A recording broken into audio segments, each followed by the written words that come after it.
Hello and welcome back. स्वागत है आप सभी का आपके खूबसूरत से YouTube channel Prem's education class 12th में। दोस्तों अभी हम लोग पढ़ रहे हैं एक्सरसाइज 1.1 और आज की इस वीडियो में लोग पढ़ेंगे एक्सरसाइज 1.1 के अंतर्गत क्वेश्चन नंबर 12। हमारा क्वेश्चन नंबर 12वां यहाँ पे कि सिद्ध कीजिए कि समस्त त्रिभुजों के समुच्च ए में r बराबर T1 T2 और यहाँ पे T1 T2 के समरूप है द्वारा परिभाषित संबंध r एक तुल्यता संबंध है।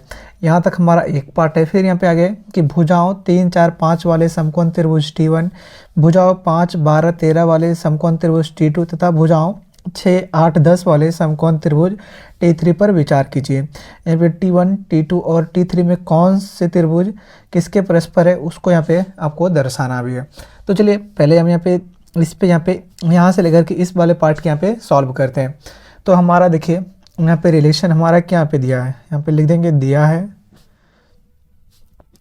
है कि तो हमारे यहाँ पे रिलेशन क्या दिया हुआ है, हमारा रिलेशन यहाँ पे दिया हुआ है T1 T2 और यहाँ पे T1 है T2 के समरूप, T1 T2 के समरूप है। ठीक है, तो अब चलिए इससे हम क्या चेक करेंगे, यहाँ पे तुल्यता संबंध यहाँ पे चेक करने के लिए बोला जा रहा है। तो तुल्यता संबंध किसको कहते हैं, जो कि सांक्रामक हो, स्वतुल्य हो और सममित भी हो।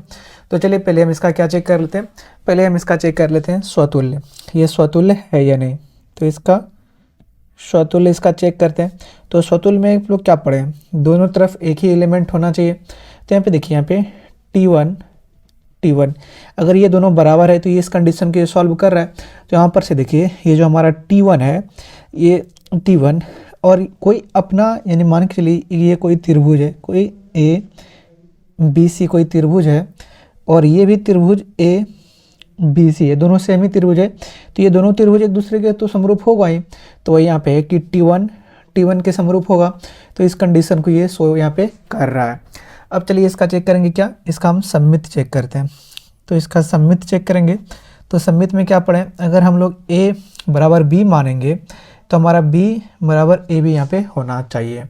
तो मान के चलिए अगर हमारा त्रिभुज यहाँ पे T1 T2 के हमारा यहाँ पे समरूप है, ठीक है, तो ये T1 के समरूप होगा, एकदम ऑब्वियस वाली बात है। क्योंकि मान के चलिए अगर हमको यहाँ पे ABC करके बताए थे, अगर वहीं हम इसको D, E और F मान लेते हैं तो ABC अगर समरूप होगा D, E, F के तो D, E, F भी समरूप होगा ABC के।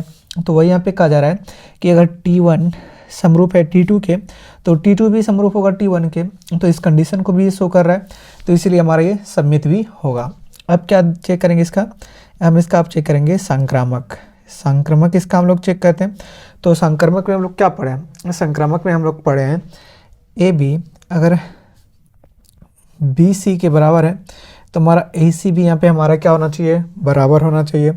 तो मान के चलिए ये अगर T1 समरूप है किसके, T2 के, चलिए ठीक है, और T2 समरूप किसके, T2 समरूप है T3 के। T1 समरूप है T2 के, T2 समरूप है T3 के। तो हमारा T1 अपने आप समरूप हो जाएगा किसके, T3 के। कैसे, यहाँ पे करके देखते हैं। मान के चलिए ये है ABC, ये है हमारा MNO और ये है हमारा XYZ। ये कोई तो ये तीन त्रिभुज हैं। अगर ABC समरूप होगा MNO के तो यार यहाँ पे MNO समरूप होगा XYZ के। तो अगर हम बोलेंगे A और ABC और XYZ एक दूसरे में समरूप है तो ये कोई गलत नहीं होगा, क्योंकि इसके ये समरूप है, इसके ये समरूप है, तो इसका ये समरूप हो ही जाएगा। तो इसलिए हमारा ये संक्रामक बुक को भी ये फॉलो कर रहा है। तो इसीलिए यहाँ पे लिख देंगे कि दिया गया संबंध क्या है, दिया गया संबंध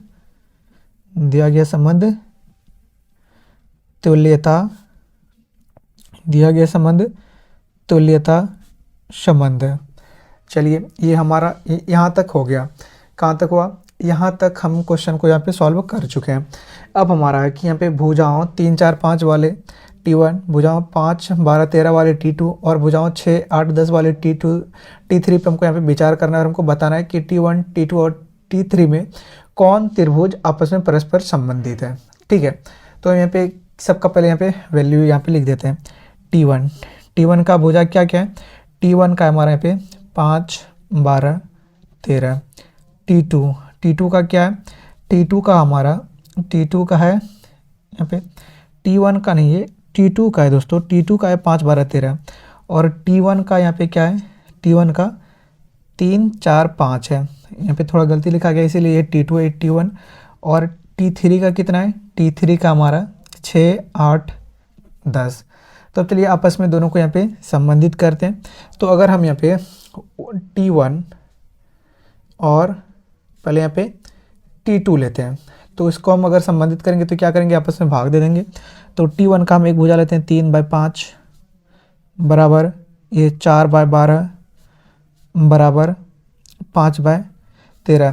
तो ये देखिए आपस में बराबर है, 5 या 3/5 कभी 4/3 के बराबर नहीं हो सकता है और कभी 5/13 के बराबर नहीं हो सकता है। तो हम पे ये क्रॉस कर देंगे। अब चेक करेंगे किसका, T2 और T3 में अब यहाँ पे चेक करते हैं। तो T2 और T3 में क्या हो जाएगा, 5/6 बराबर 12/8 बराबर 13/10।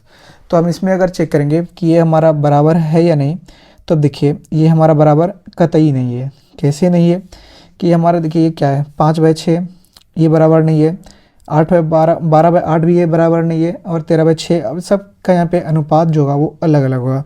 तो इसलिए ये भी हमारा यहाँ पे इक्वल नहीं है।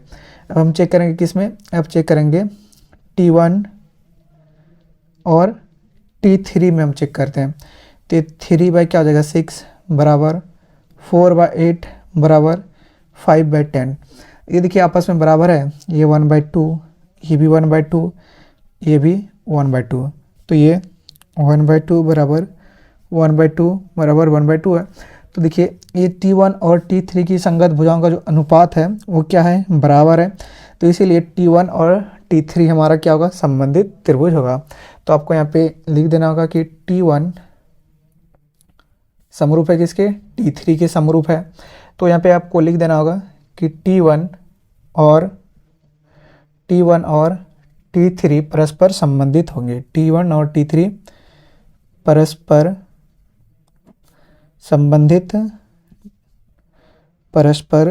संबंधित होंगे। ये आपको यहाँ पे लिख देना है और ये हो गया आपका आंसर। तो दोस्तों ये था एक्सरसाइज 1.1 रिलेशन एंड फंक्शन के चैप्टर का क्वेश्चन नंबर 12। तो आपको कैसी लगी ये वीडियो, ये क्वेश्चन समझने में आपके पास कोई प्रॉब्लम हुई तो आप लोग हमें कमेंट करके पूछ सकते हैं और एक बार में समझ में आ गई तो वीडियो को एक लाइक कर दीजिएगा और इस वीडियो के माध्यम से हमारे चैनल से जुड़े तो चैनल को भी सब्सक्राइब जरूर कर दीजिएगा। तो मिलेंगे आगे इसके 13 नंबर वीडियो के साथ आगे, तब तक के लिए आप लोगों से विदा लेते हैं। जय हिंद।